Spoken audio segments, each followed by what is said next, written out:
ಈಗಾಗಲೇ 7 to 8% youths 30 to 35 ಇರೋರಿಗೆ ಮದುವೆ ಇಲ್ಲ.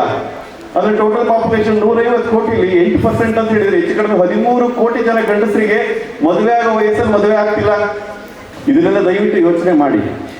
ಯಾರ್ದೋ ರೀಲ್ಸ್ ನೋಡಿ ಒತ್ತಿ ಒತ್ತಿ ಒತ್ತಿ ನೀವು ಸುಸ್ತಾಗ್ತಿರೋ, ಆ ರಶ್ಮಿಕಾ ಮಂದಣ್ಣ ಅವರು ಮದುವೆ ಆದಾಗ ಏನ್ ಸಂತೋಷ ಆಗ್ಬಿಟ್ಟಿತ್ತಪ್ಪ ನಿಮ್ಗೆಲ್ಲ. ನಿಮ್ಮದೇ ಆಗ್ಲಿ ಅವನು ಮದುವೆ ಆದನು, ಅವ್ರು ಹನಿಮೂನ್ ಹೋದವರು, ನೀವೇ ಹೋದ್ರೇನೋ, ನೀವೇ ಬಂದ್ರೇನೋ ಅನ್ನೋ ಲೆವೆಲ್ಗೆ ಖುಷಿ ಆಗ್ಬಿಟ್ಟಿದ್ರಿ. ಕರೆಕ್ಟ್ ಅಲ್ಲ? ನೋಡಿ, ಒಂದು ಸಿನಿಮಾದ ಹೇಳ್ತೀನಿ. ನನ್ನ friend south Indian film association all India level vice president ಇದ್ದಾರೆ, ಸುರೇಶ್ ಅಂತ. Is from Bangalore. ಅವ್ರು ಮಾತಾಡ್ತಾ ಇದ್ರು, ಸರ್ ಟೆಕ್ನಿಕಲ್ ಆಗಿ ಹುಡುಗರು ತಿಳ್ಕೊಂಡ್ರೆ ಸಾಕು ಸರ್. ಇವಾಗ ಎಡಿಟಿಂಗ್ ಎಲ್ಲ ಮಾಡ್ತಿರಲ್ಲ ಪಚ್ಚಿನ, ನೀವು ಹಾಸ್ಟೆಲಿಗೆ ಹೋಗೋದು ಬರೋದು ಬರ್ತಡೇ ಅವೆಲ್ಲ ಮಾಡ್ತಿಲ್ಲ, ಅದನ್ನೇ ಸ್ವಲ್ಪ ಟೆಕ್ನಿಕಲ್ ಆಗಿ ತಿಳ್ಕೊಂಡ್ಬಿಟ್ರೆ ಸಾಕು ಸರ್. 22 ಲಕ್ಷ ಜಾಬ್ಗಳು ಬರೀ ಸೌತ್ ಇಂಡಿಯನ್ ಫಿಲ್ಮ್ ಇಂಡಸ್ಟ್ರಿಲಿ ಇದೆ. ಟೆಕ್ನಿಕಲ್ ಆಗಿ ಮಾಡೋದು ನಿಮಗೆ ಗೊತ್ತಿಲ್ಲ, ಎಡಿಟಿಂಗು, ಅದನ್ನ ಕಂಪ್ರೆಸ್ ಮಾಡೋದು, ಅಲ್ಲಿ ಶೂಟ್ ಮಾಡಬೇಕಾದ್ರೆ ಲೈಟ್ಸ್ ಹೆಂಗೆ ಇಟ್ಕೋಬೇಕು, ಅಲ್ಲಿ ಹೊಗೆ ಬರ್ತದೆ ಹೆಂಗೆ, ಇವೆಲ್ಲ ಇರ್ತಾವಲ್ಲ ಸಣ್ಣ ಸಣ್ಣ ಸಣ್ಣ ಸಣ್ಣ ಸಣ್ಣ ಕೆಲಸಗಳು. 22 ಲಕ್ಷ ಜಾಬ್ಗಳಿದೆ.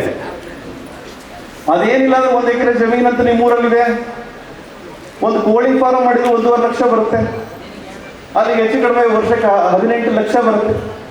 LED ವಾಲ್ ಹಾಕನಿಗೆ ಎಷ್ಟು ಅಂತ ಕೇಳಿ. ಇಲ್ಲಿ LED ವಾಲ್ ಹಾಕಿದಲ್ಲ, ಫ್ಲವರ್ ಡೆಕೋರೇಷನ್ ಕೇಳಿ.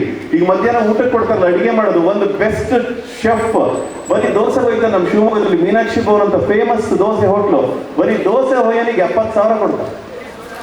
ಸರ್ ಏನ್ ಸರ್, ಒಂದು 3 ಗಂಟೆ ದೋಸೆ ಹೊಯ್ದು ಕಲ್ತ್ಬಿಡ್ತೀನಿ, ಕಲ್ತ್ಬಿಟ್ರಿ. ಮತ್ತೆ ಜೀವನ ಮಾಡಕ್ಕೆ ಭರವಸೆ ಹೆಚ್ಚು ಇದೆ. ಅರ್ಥ ಆಗ್ತಿದೆಯಲ್ಲ?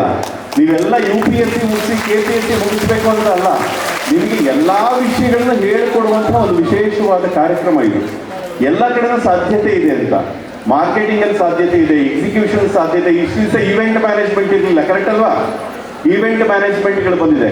ಹಾಗಾಗಿ ನಿಮ್ಗೆ ಯಾವ್ಯಾವ ವಿಷಯದಲ್ಲಿ ಆಸಕ್ತಿ ಇದೆಯೋ ಆ ಎಲ್ಲ ವಿಷಯಗಳಲ್ಲೂ ನಿಮಗೆ ಕೆಲಸವನ್ನ ಗಿಟ್ಟಿಸಿಕೊಳ್ಳಬಹುದಾದಂತ ಭರವಸೆಯ ಕಾರ್ಯಕ್ರಮ ಯಾವುದು ಅಂತ ಹೇಳಿದ್ರೆ ಅದು ಯಾವುದು?